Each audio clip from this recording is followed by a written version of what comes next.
I'll tell you what, when you play at a table full of tight players, actually, I'll tell you a story. I remember when I first started coming out to Las Vegas, this is way back when was it, 96-ish, if you will. I would play in this 10-20 game at the Mirage, and it was like pulling teeth. I mean, if there was a raise and a re-raise, it was limit. You guaranteed that one of them had aces, you know.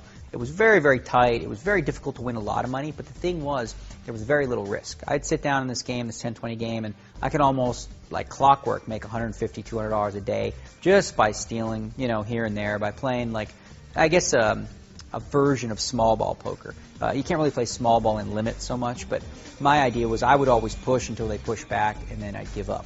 But it was very, very easy. It was a lot safer. Now, when you translate to playing no limit, when you're playing against a lot of tight players, you can just use the small ball approach. It's very, very simple. You attack a lot of pots for small bets, and any one of these guys come back at you, you know, you obviously have to, like, be very, very careful. Plus, you can bluff them. You know, tighter players, you can actually take small ball to a new level. If they know you like to play hands like 6-7 and 5-6, anytime the board comes, like, straightening, even if you had king-queen and it comes 5-6-7, that's your pot.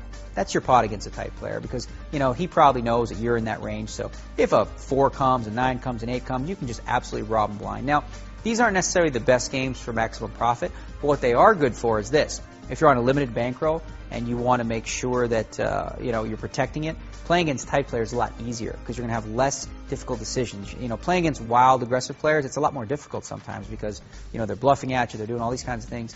I'll tell you the truth. If I was tight on money, I would be looking for a game full of tight players and just kind of squeak out a win, you know, every day and just build a bankroll slowly.